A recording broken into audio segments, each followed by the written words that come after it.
bienvenido a Ciencia Fácil. Vamos a desarrollar los problemas del área A, Medicina Humana, de la segunda evaluación 2024-1. Dice así: el ácido pirúvico es un ácido carboxílico de 3 carbonos con un grupo carbonilo secundario. Se forma en nuestro organismo a partir del metabolismo de carbohidratos después de realizar ejercicios físicos extremos. En el músculo se forma el ácido láctico por reducción del grupo carbonilo del ácido pirúvico. Respecto a lo expresado, determine el valor de verdadero o falso.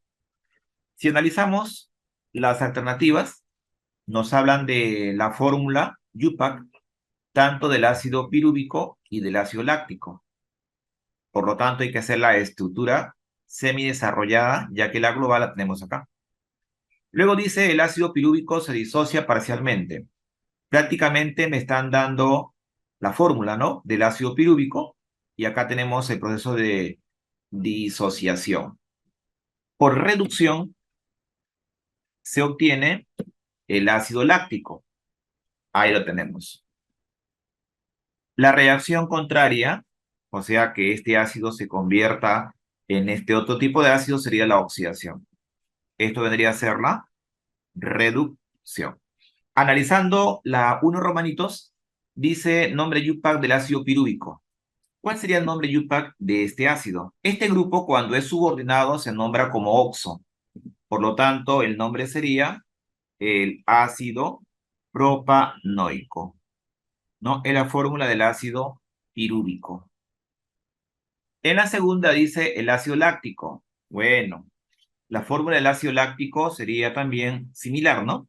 Esta sería la cadena principal y el grupo hidroxilo sería el resto orgánico o el sustituyente. Sería el ácido 2-hidroxipropanoico.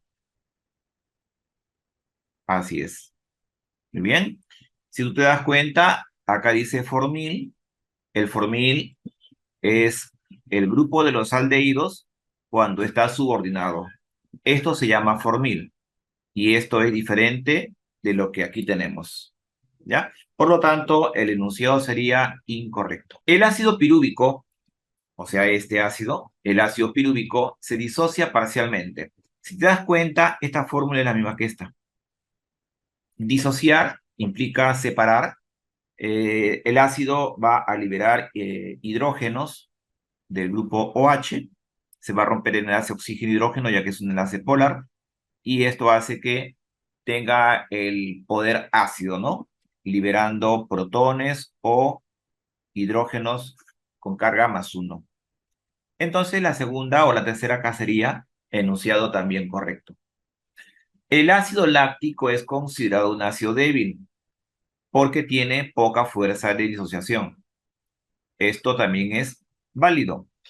El ácido láctico, que es este de acá, cuando se disocia, se convierte en lactato, ¿no? Acá vamos a colocarlo de esta manera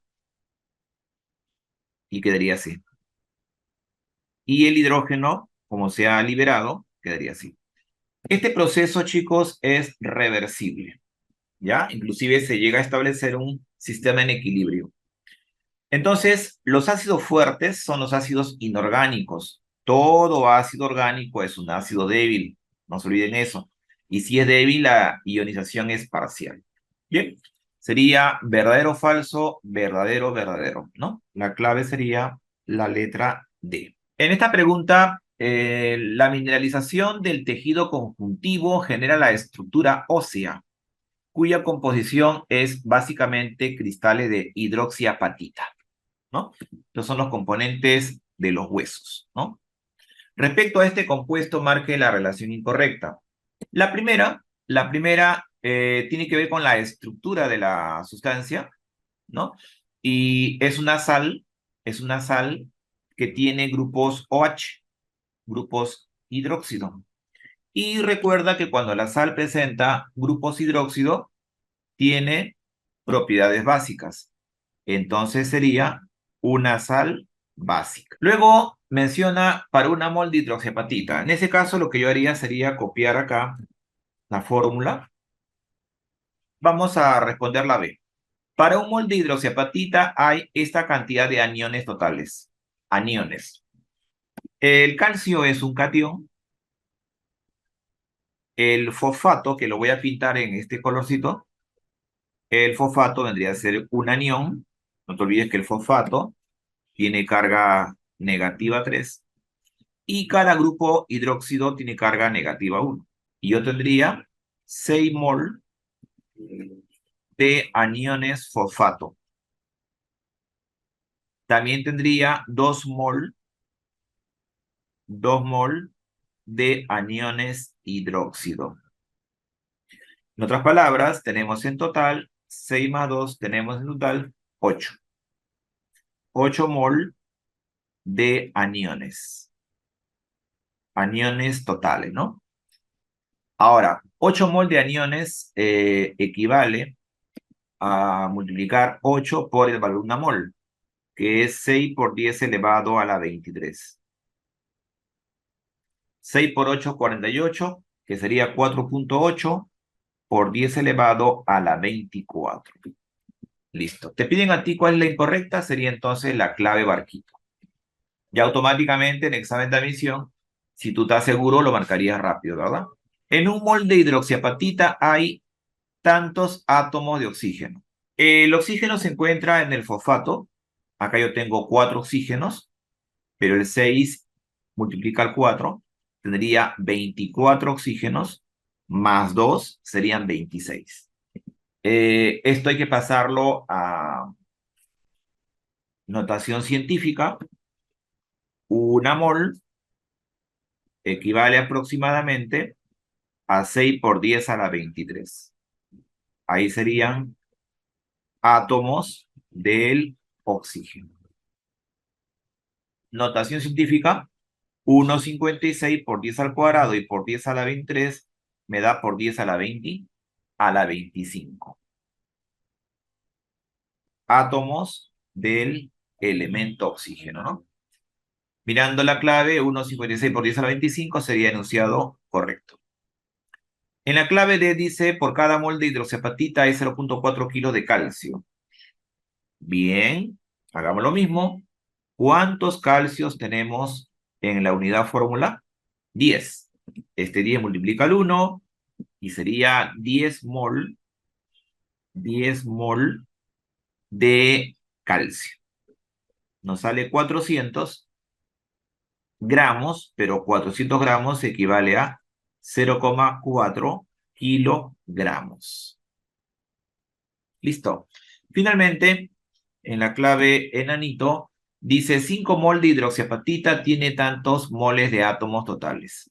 La recomendación que yo hago es simplemente contemos todos los átomos y a ese resultado lo multiplicas por 5, que sería 5 por 44, ¿verdad?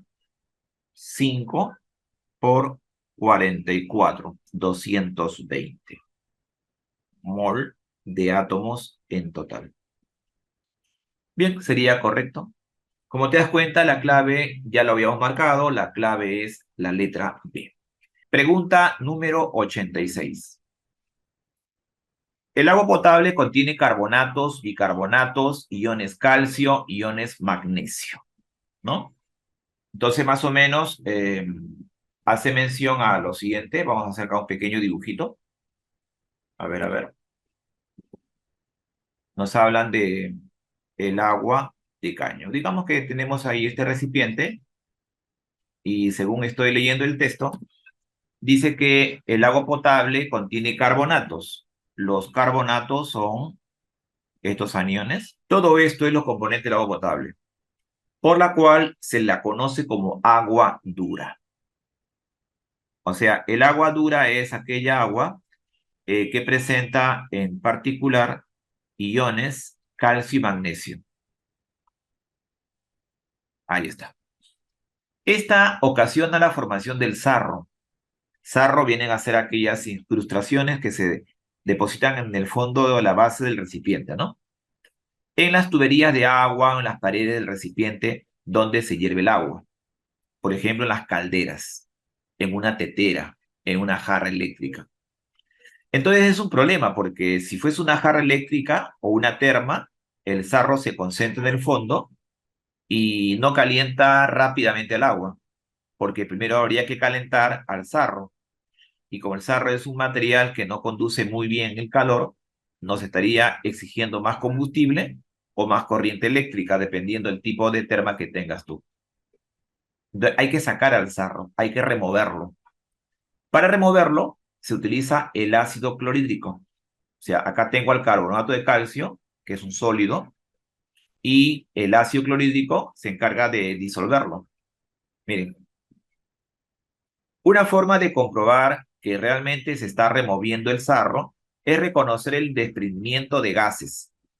O sea, la presencia de gas liberado cada vez que tú le eches el ácido te da a entender de que estás removiendo el sarro. Eh, Luego dice, al reaccionar con el hidróxido de calcio, forma nuevamente carbonato de calcio. O sea, me hablan de dos reacciones, ¿no? Una es la que estamos viendo acá y la otra es cuando este gas se le ataca con hidróxido, ¿no? Y esta reacción genera el carbonato, ¿no? Justamente aquí vemos una reacción química, ¿no? Bien, respecto a lo expresado, te piden que marques verdadero o falso. Uno, romanitos. Si el agua dura contiene sales de carbonato de magnesio, al reaccionar con el ácido clorhídrico, produce la sal aloidea, cloruro de magnesio. Bien, ese enunciado es correcto. Les voy a explicar por qué. Nosotros tenemos como dato esta reacción, es la reacción que tenemos como dato.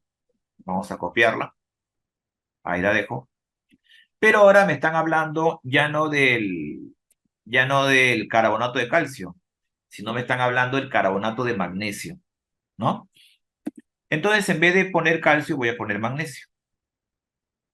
Recuerda de que el calcio y el magnesio pertenecen al grupo 2. Por lo tanto, las propiedades químicas son similares. O sea, la forma como reacciona el magnesio y el calcio son similares. Muy bien. Entonces, se formaría cloruro de magnesio. Acá tendríamos que colocar magnesio. Listo. Y justamente esto que está acá señalándose vendría a ser para nosotros la sal aloidea. Recuerda que hay una sal llamada la oxisal, ¿no? La aloidea vendría a ser una sal binaria de magnesio con cloro, ¿no?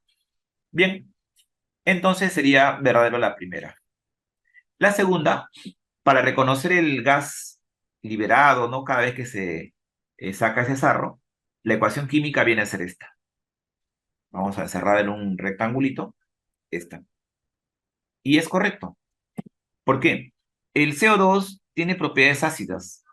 Cuando un ácido con una base reacciona, se forma una sal con agua. Esta sal se llama carbonato de calcio.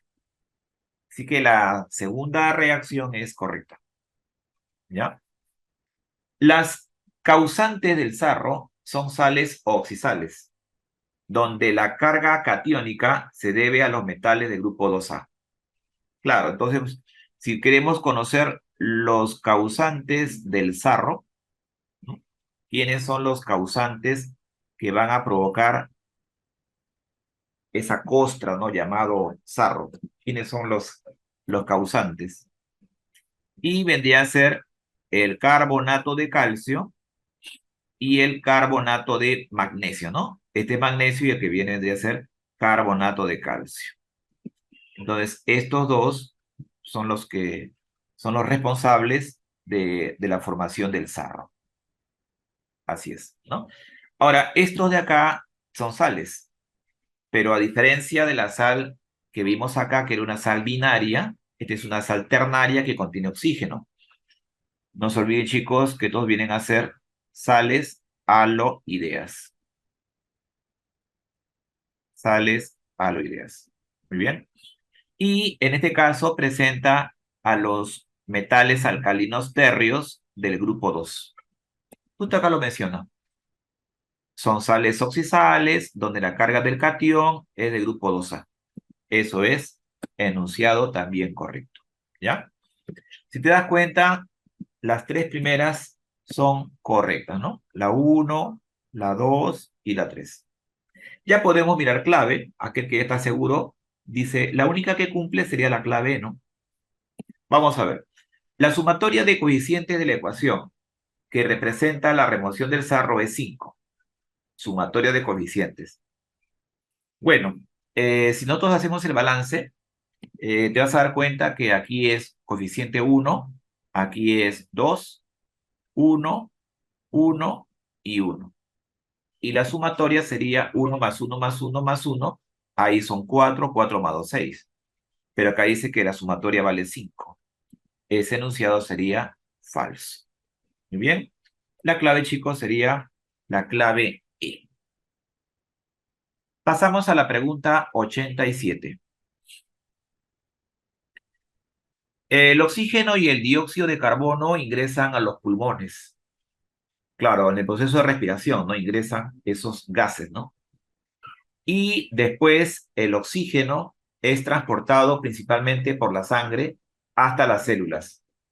Claro, la hemoglobina captura el oxígeno, lo lleva a las células del cuerpo humano en general.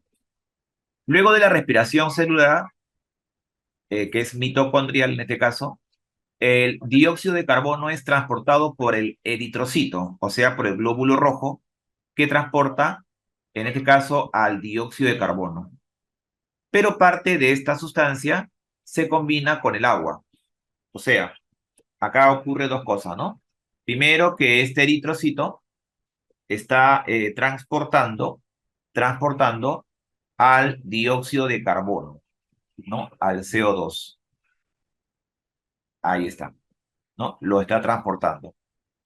Sin embargo, van a haber algunas moléculas de CO2 que no van a ser transportadas por ese eritrocito. Entonces, aquellas que no son transportadas por el eritrocito, indica acá el enunciado que se combina con el agua. Tú sabes que a nivel de las células hay agua, ¿no? A nivel plasmático, ¿no? Hay agua. Entonces hay una reacción química acá. Esta reacción química va a ser ayudada mediante un catalizador, una enzima que en este caso se llama la anhidrasa carbónica. Esta anhidrasa carbónica acelera el proceso de reacción y forma al ion bicarbonato. Ok, pero antes de bicarbonato, si tú recuerdas nomenclatura básica de química, anhidro más agua te da ácido oxácido, ¿no? Y acá se estaría formando el ácido carbónico. Sin embargo, el ácido carbónico es un ácido débil y este ácido débil se va a ionizar parcialmente, ¿no? Como consecuencia de la ionización, se libera un protón y el bicarbonato. Ahí está. Muy bien. Ahí lo tenemos, ¿no? Justamente el bicarbonato acá lo menciono. Forma el ion bicarbonato. No se olvide, chico, esta es la fórmula del bicarbonato. Luego te piden que marques la secuencia de verdad o falsa. El oxígeno y el dióxido de carbono son compuestos moleculares. Inmediatamente un alumno que ya está listo para el ingreso dice falso. ¿Por qué, profe? Porque dice que ambos son compuestos. Y tú sabes que un compuesto es una sustancia pura que está formada por la presencia de dos o más elementos. En el caso número 1 es incorrecto porque el oxígeno no es un compuesto. El oxígeno es elemento. O también podríamos llamar el oxígeno es una sustancia simple. No es compuesta. La segunda, el dióxido de carbono producido en la respiración celular es transportado en forma de mezcla gaseosa. No. El subproducto, o lo que corresponde al desecho luego de la respiración, es dióxido de carbono y agua. No, pero esto es una reacción en la cual la mayor cantidad del dióxido de carbono se ha ido en forma de bicarbonato. Y este ambiente, como tú te das cuenta, es un ambiente acuoso. es un ambiente acuoso. Por lo tanto, si queremos hablar de mezcla, no sería una mezcla gaseosa, sería una mezcla líquida, en el cual el disolvente sería el agua. Por esa razón, la segunda sería incorrecta, ¿ya? Diríamos en todo caso es una mezcla líquida. Y si deseas, podrías colocar la palabra solución acuosa. Muy bien, vámonos a la 3. El oxoanión, que ven acá, es transportado en forma iónica por la sangre, ¿no? Bueno, en la práctica, el bicarbonato es transportado, sí, es transportado por la sangre. Ya luego esto de nuevo comienza a reaccionar para que se libere el CO2 y se vaya cuando uno exhala. Pero acá hay un pequeño detalle. Cualquier alumno dice verdadero porque es correcto a la afirmación. Sin embargo, hay un pequeño detalle. La fórmula del bicarbonato de sodio o bicarbonato nada más es con carga negativa 1, pero acá han puesto una fórmula con carga negativa 2. Y eso prácticamente hace que sea incorrecto, ¿ya? En otras palabras, el oxoanión que han tenido que haber puesto vendría a ser el HCO3, pero elevado a la negativa 1, no lo que aquí aparece, ¿ya? Entonces, todas las claves son incorrectas. Pasamos a la pregunta 88. Las reacciones de combustión son utilizadas por la industria para obtener energía en forma de calor. O sea que son reacciones exotérmicas, ¿no? Exacto. Los hidrocarburos, como el metano, que aquí lo ves, los hidrocarburos como el metano, son utilizados según lo que muestra la ecuación química, ¿no? En esta ecuación química, esta reacción química se llama combustión. Él es el combustible, él es el comburente, y si la combustión es completa, se libera dióxido de carbono con vapor de agua. Esta combustión tiene una entalpía negativa. Cuando la entalpía es negativa, significa que el proceso es exotérmico, o sea que se libera energía, ¿no?, por cada mol de sustancia presente. 1 romanos. Se produce 20 moles de agua con un rendimiento del 50% por el ingreso inicial de esta masa de metano. Ya, vamos a analizar eso. Vamos a analizarlo. Para ello, lo que tengo que hacer es un balance de la reacción química, ¿ya? Así que vamos a hacer un balance de esta reacción. Vamos a colocarlo aquí abajo. Ahí la tenemos. Y el balance, ¿cómo sería? A ver, sería así. Un carbono, dos aguas, para que me den 2 por 2, 4. Y acá le pongo 2 oxígenos. Así sería, ¿ya? Entonces me están diciendo, se produce 20 moles de agua, 20 moles de agua, si inicialmente ingresa esta cantidad de metano. Chicos, esa cantidad de metano, si bien es cierto, está en notación científica, pero este numerito, ¿cuánto sería? ¿Cuánto es 3,2 por 10 al cuadrado? ¿Sí o no que sería 320? ¿Sí o no? Entonces, si yo tengo 320 gramos de metano, la pregunta será, ¿cuánto es la masa de agua? Como en este caso me preguntan moles, mejor trabajo con moles, ¿ya? Vamos a colocar acá número de moles del agua. Hagamos estequiometría, chicos. Si acá dice mol, arriba debo de poner mol. Sería entonces 2 mol. La masa molar del metano es 12 más 4. Te lo dan como dato la masa atómica. Y eso te da un valor de 16. Al 16 lo multiplicas por 2 y te da 32. Si lo multiplicas por 20 te da 320. Entonces hace lo mismo. ¿Y aquí cuánto sería? 40 mol. 40 mol sería lo ideal, ¿no? Es lo teórico. Es lo que uno espera obtener. Pero en la práctica no todo proceso es 100%. de rendimiento. Justamente acá menciona si el rendimiento es el 50%. Claro, ¿no? 50% significa que se obtiene la mitad de lo que yo debería obtener. Entonces, si con el 100% yo obtengo 40, con el 50% obtengo 20, tal como acá lo menciona. Por ello, la uno sería verdadero.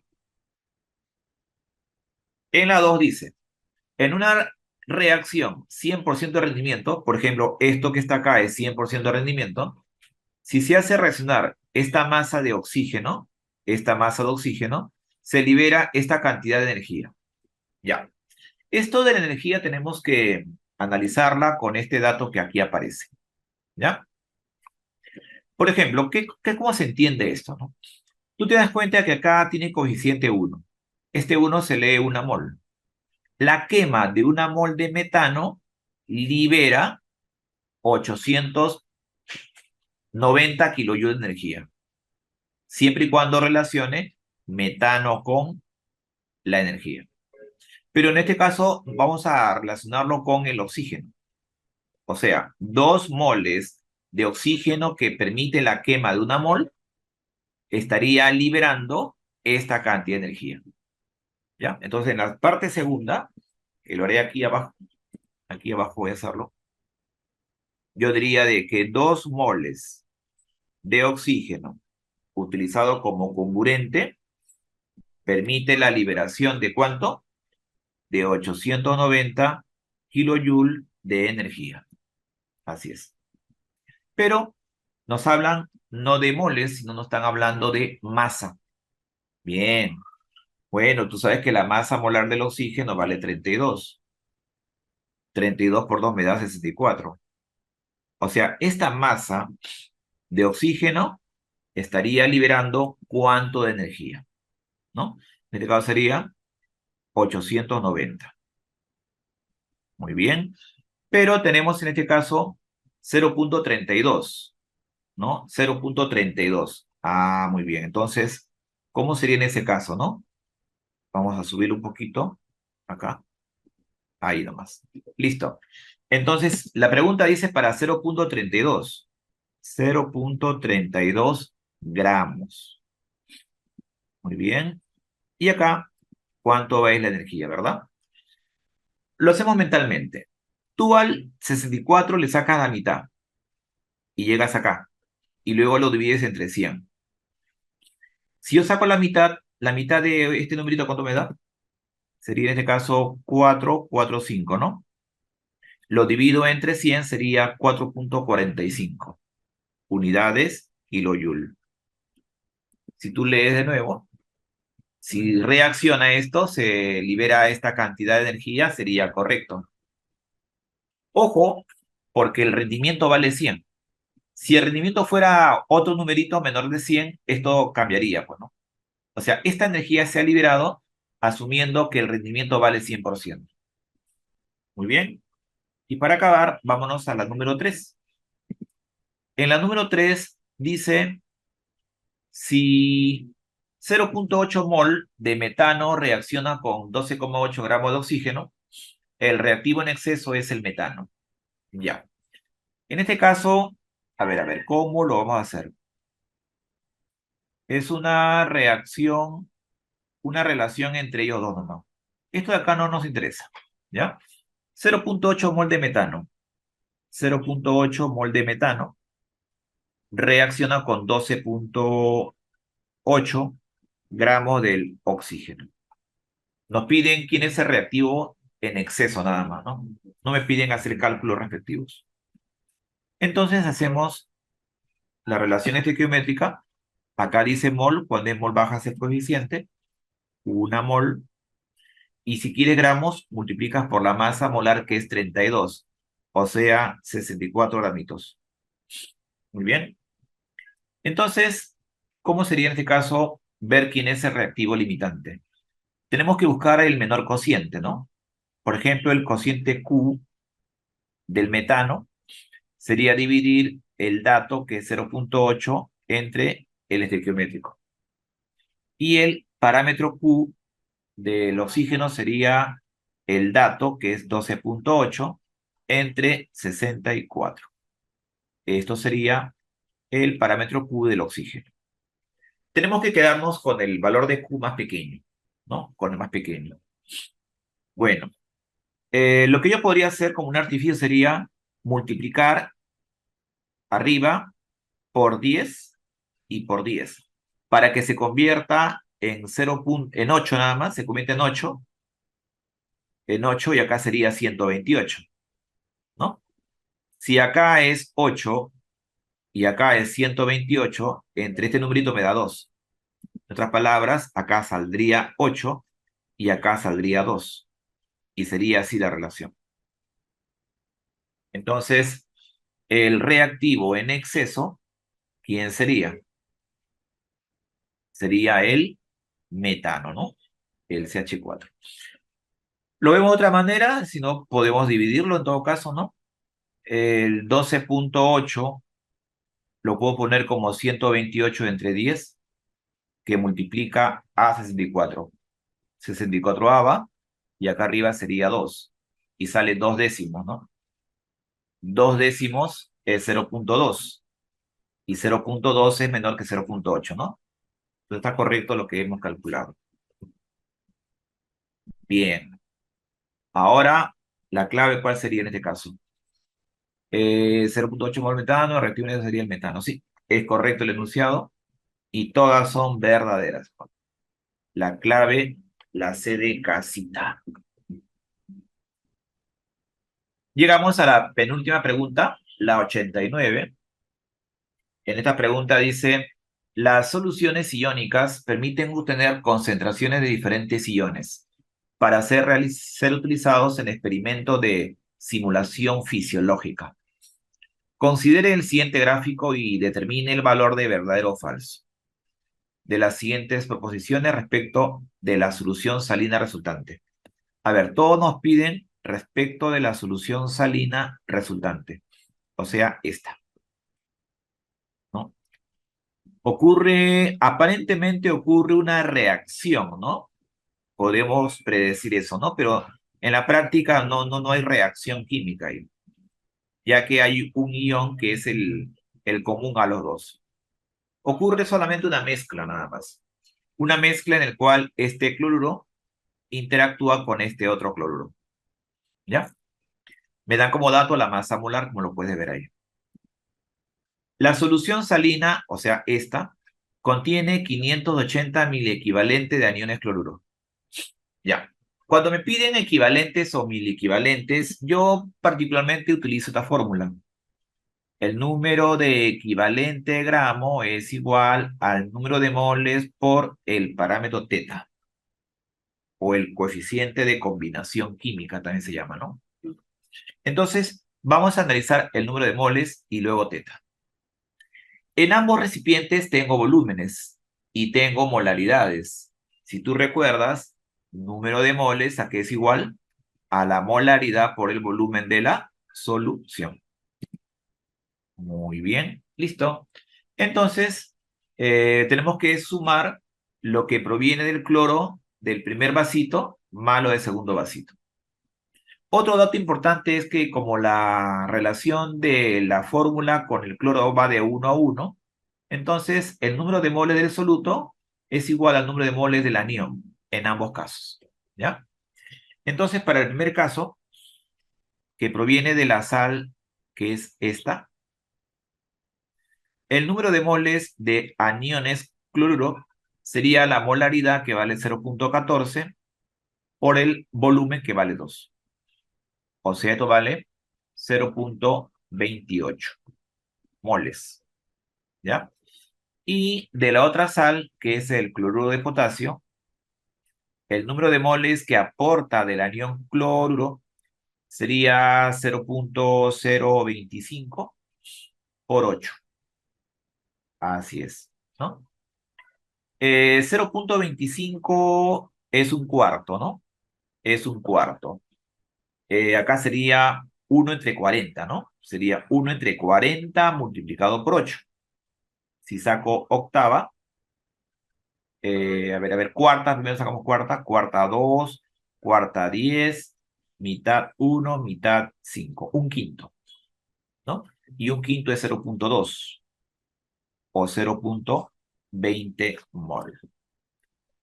Como te das cuenta, hay que hacerlo similar a como tú lo harías en el examen, ¿no? Sin calculadora. Muy bien, entonces hay que sumar nada más. Entonces, el número de moles de aniones totales sería 0.48 mol. Muy bien. Y el parámetro teta, ¿no? Del anión vale 1. Por lo tanto, el número de equivalentes gramos sería, en este caso, el número de moles por teta, o sea, sería 0.48 equivalentes. ¿Está correcto? Pero nos están pidiendo 1000 equivalentes. Bien, ahí tú dices un eh, equivalente, un equivalente equivale a 1000 mili equivalente. Bla, bla. Listo. Entonces, el número de mili equivalentes sería 480. ¿Ya? Y acá dice que es 580, sería entonces enunciado incorrecto. En un litro de solución original de cloruro de sodio, ¿ya? En un litro de solución original está presente 140 equivalentes del ion sodio. En un litro, ¿ya? Bueno, si es un litro, lo que cambia es el volumen, pero la molaridad no cambia, ¿no? Entonces sería algo similar al caso anterior. Vamos a colocar acá 1 romanos y acá vamos a colocar 2 romanos, ¿ya?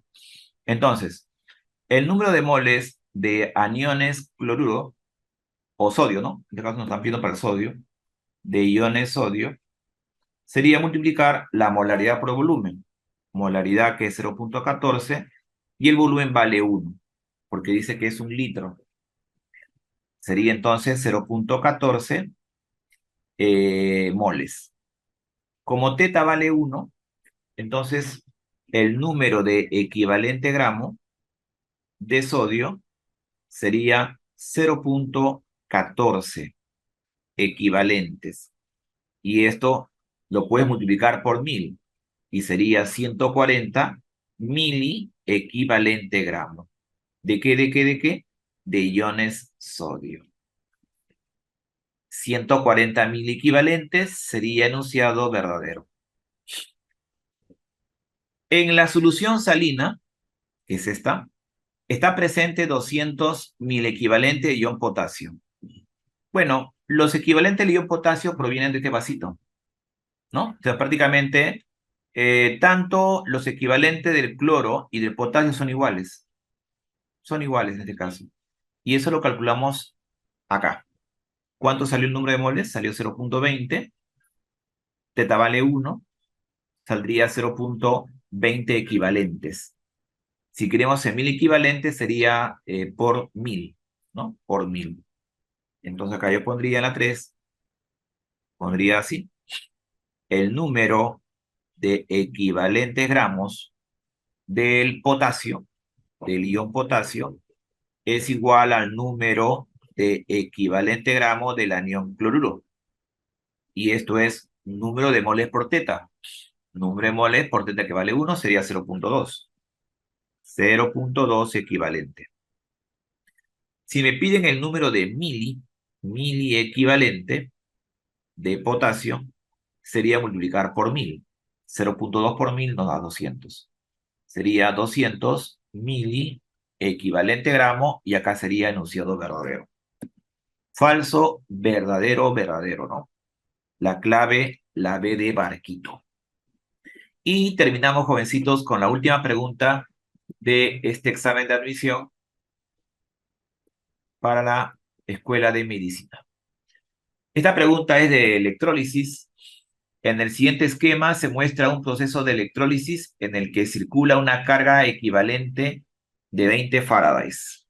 O sea, la cantidad de carga eléctrica que está circulando por ambos electrodos vale 20 faraday. Marque verdadero o falso. Bien, antes de analizar esto, queremos ver el esquema. En el esquema vemos de que la sustancia que hace toda la tarea es el agua, mira. El agua forma hidrógeno, el agua forma oxígeno, ¿no?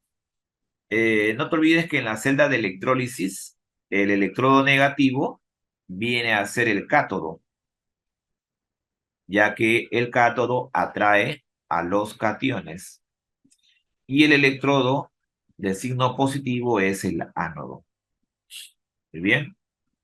Entonces yo podría decir que en el ánodo se libera el oxígeno y en el cátodo se libera el hidrógeno. En el cátodo se libera oxígeno. Falso. En el cátodo se está liberando hidrógeno. Y acá dice en el cátodo se libera oxígeno. Esto es falso. En el ánodo se libera hidrógeno. No, en el ánodo se está liberando oxígeno. Mira, no era necesario hacer cálculos porque solamente es cualitativa el análisis.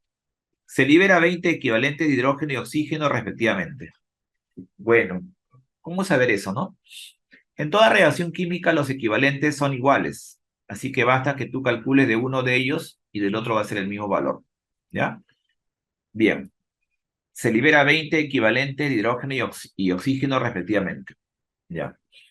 Podríamos plantear una reacción, la más fácil me parece que es la reacción anódica. Vamos a colocar acá reacción anódica. Esta semi-reacción anódica es aquella en la cual el agua, el agua al oxidarse se convierte en oxígeno, pero también libera iones hidrógeno. Si yo hago un balance, nos vamos a dar cuenta que acá se libera iones hidrógeno. Es una oxidación, ¿no? Bien, entonces, 20 Faradays lo relaciono con el hidrógeno, con el oxígeno lo relaciono, ¿ya? Acá tengo uno. Yo podría decir esto, mira. Yo podría relacionar esto con esto. O sea, podríamos decir así. Una mol de oxígeno, ¿está correcto? Se libera al paso de 4 moles de electrones, o sea, 4 Faraday. Como yo tengo en circulación 20 Faraday, multiplico por 5 y tendría entonces 5 moles de oxígeno. Si quiero conocer el número de equivalente gramo de oxígeno,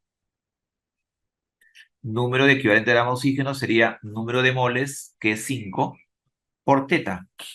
El teta por cada mol de oxígeno es la cantidad 4. Y me daría 20 equivalentes gramos. Y el enunciado dice que se libera 20 y es correcto. Ese 20 es tanto para el hidrógeno como para el oxígeno. ¿Ya? Muy bien.